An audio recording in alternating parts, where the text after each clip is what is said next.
of it. But no, his focus is upon ideas, concepts, rather than words. The focus on words in relationship to universals really belongs to the nominalists in the Middle Ages, who tell us that there are no universal ideas, no universal forms. There are only words, names, that function for whole classes. So they come into focus initially there, but in terms of communication, not until later on. Okay, so we get then to this organized experience. Notice how he talks of this at the bottom of 296. Out of sense perception comes to be memory, out of frequently repeated memories of the same thing, experience. A number of memories constitute a single experience. From experience again, that is, from the universal, now stabilized in its entirety within the soul, the one beside the many, which is a single identity within them all, the one is a single identity, from this experience stabilized in the soul originate the skill of the craftsman. Yes, he knows the essential kind of thing that he's trying to make. The knowledge of the man of science, who knows the nature of the things he's dealing with. Skill in the sphere of coming to be, science in the sphere of being. We conclude that these states of knowledge are neither innate, in an already determinate form, nor developed from higher states of knowledge, but from sense perception. It is like, look at this figure of speech, it's like a rout in battle stopped by first one man making a stand, then another, until the original formation has been restored. The soul is so constituted as to be capable of that process. That's the capacity. The capacity that the soul has, the potential that it has, as passive intellect, is to say to the whole flux of sensations and memories that build up into a cumulative experience, whoa, stop there! Let me look at you. You see? And it's in reflecting on that experience that you intuitively recognize what is the general rule amongst all. What's the essential nature of the thing. What are human beings? Like rational animals, of course. Social animals, of course. You see? So it's an intuitive recognition. Well, that is what he comes back to again and again. Notice in the second column on 296, the last paragraph begins talking about primary premises known by induction. There's the word. And at the top of 297, in the third line, he uses the term intuition. Intuition apprehends the primary premises. And if you read straight on into the metaphysics, which is where you began reading Aristotle, notice what he says. All men by nature desire to know.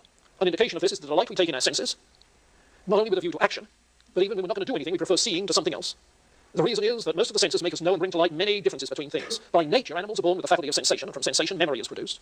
Then at the bottom of that column, from memory, experience is produced. The several memories finally produce capacity for a single experience. Experience is pretty much like science and art, but really science and art come through experience. Okay? Bottom of that second column, reason is that experience, the reason is that experience is knowledge of individuals, art of universals. And of course science, knowledge of universals. So this is the detailing of that theory of knowledge with which the metaphysics begins. How you know the forms. This is it. Any questions, comments, reruns, David? That's so great.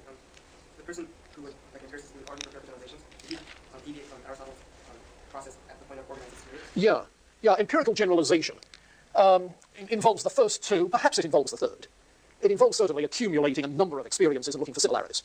Okay. The difficulty is when you have simply similarities, you're not quite sure whether they're accidental or essential. You see. And it's not until you have a broad, extensive, unified experience and are really on top of it at home with that experience, as we say, that you intuitively begin to see what is it that's essential. Your two-leggedness is such that if you lose one, you don't lose being a human being, even though it's a similarity among all humans. Yeah. Okay, do you think you have that fairly well? Notice that if we are talking of theories of knowledge, different kinds of epistemology, we have so far met at least three different kinds. Okay? We've met the kind of empiricism that thinks that knowledge is nothing but accumulating sense observations and making generalizations, and whatever can be derived from that. You've got, secondly, the kind of rationalism that thinks certain knowledge as innate. We're born with it. Plato. And now we have a third kind.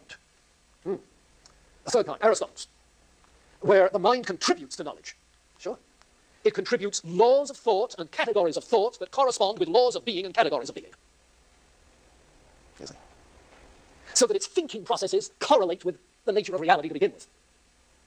It brings a capacity to organize, to structure. You see?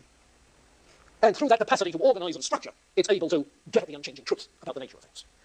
So what are you going to call this? Well, in a later version, Immanuel Kant's version of something like it, it gets to be called rational empiricism. Combines the two.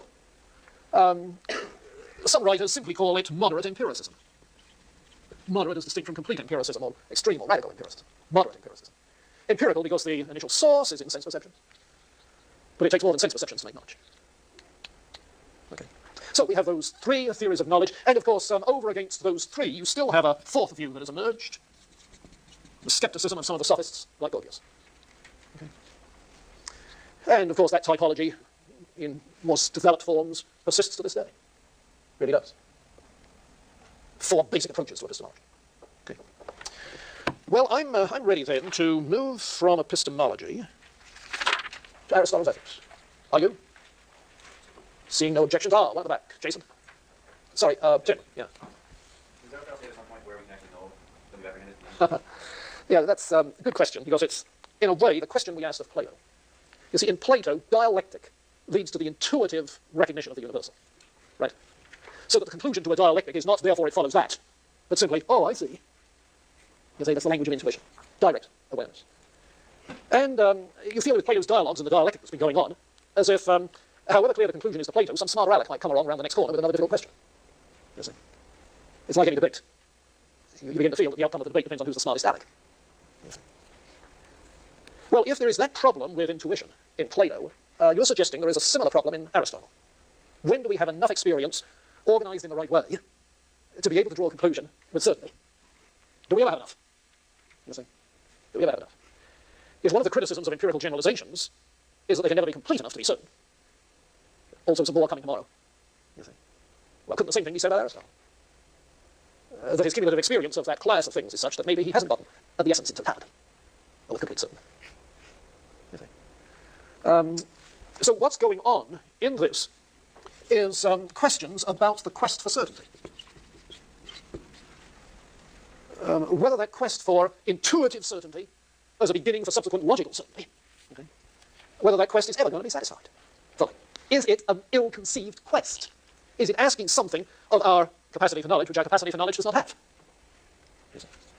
And that is what has led in, it's that kind of question that has led in modern times to criticism of this general approach known as foundationalism, where you get indubitable, certain first principles and try to deduce things from that. You see. In other words, the geometrical model.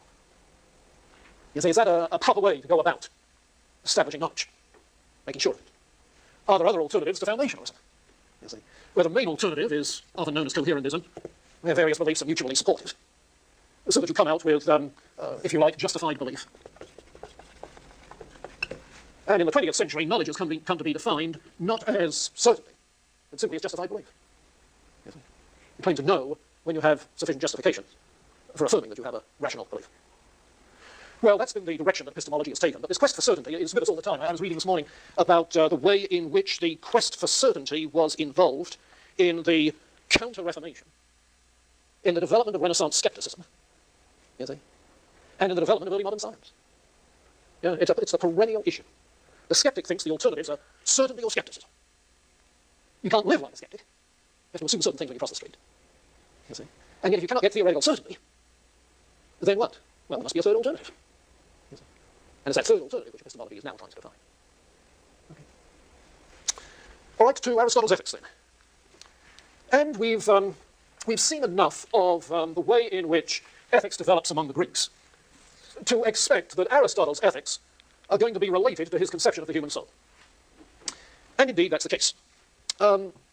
Aristotle, like his predecessors, has the same term, the same word for soul as for life. So he ascribes soul, therefore, to all living things, which simply means he's saying all living things.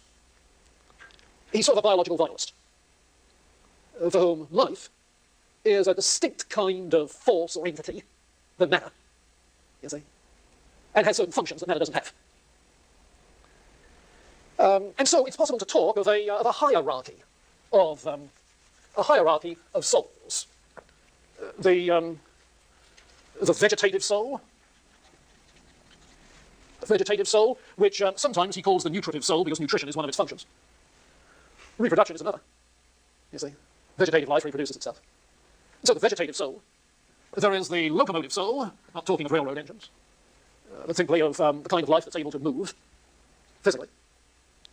There is the sensitive soul, whose capacity for sensation, therefore has appetites, so that the sensitive soul sometimes becomes known as the appetitive soul. And to top it all, there is the rational soul. You see, that's simply saying that there are some things that simply have vegetative capacities, others in addition have locomotive capacities, others in addition have sensitive capacities, and others in addition have rational capacities. We have them all. You see. So soul or life embraces all of these.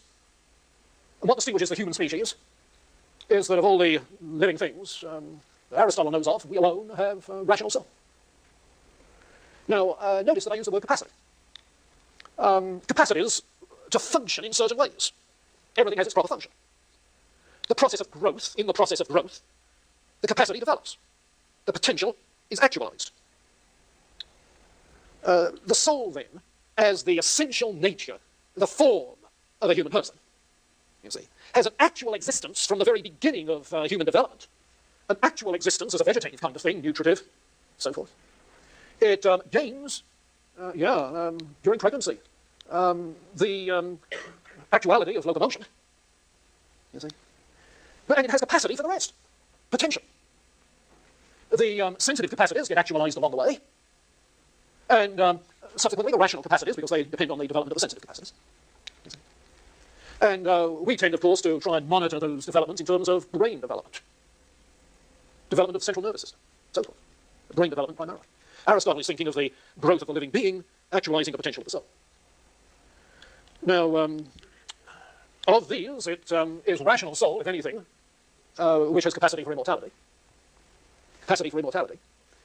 Because it's in abstract thoughts, in detachment from physical things, that we're able to think, experience, independently of experiences ongoing of physical things. You see? Because it's in abstract thinking that we think in abstraction from the physical things. The mind, the rational soul, grasps eternal essences, forms. You see? So if there's any aspect of this which has capacity for disembodied existence, it's going to be the rational soul.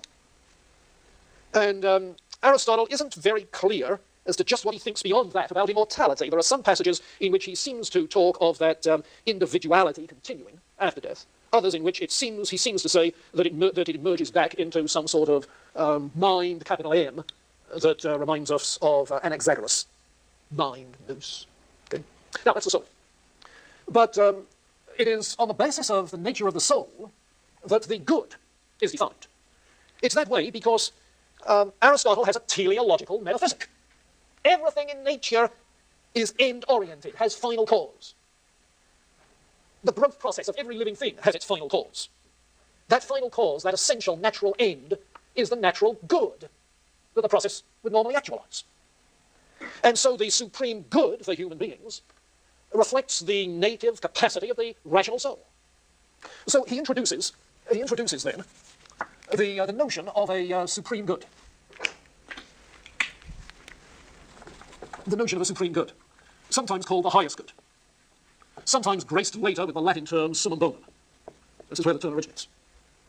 And he points out that by virtue of this teleology, the summum bonum, the good, must be intrinsically good, not instrumentally good only. Now that distinction is fairly familiar. An instrumental good is one that's good for something else. Okay? The coins I have in my pocket are good simply for what you can do with them, which isn't much these days. 5 cents, you can't even get a Xerox for that. But an intrinsic good is something which is good in and of itself. The supreme good is good in and of itself, by virtue of the nature of the rational soul. It's good in and of itself. By nature, it's good. So the intrinsic good, it must be an inclusive good. So that is to say, it doesn't exclude lesser good things, but embraces them all, so that the lesser ones can serve the good as a whole. And he says it must be applicable to the human species. That is to say, the sort of thing that the species can participate in. And the term participate there is the important thing because it's loaded, isn't it, with connotations of the relationship in particular to the universal. By virtue of the universal nature of human beings, there is going to be some intrinsic good, some supreme good, and because it has to do with the universal, the particular human should be able to participate in it. Okay. So those are the, if you like, the job description. But the question is, what is it that fits the job description? What in fact is the good, is the supreme good? And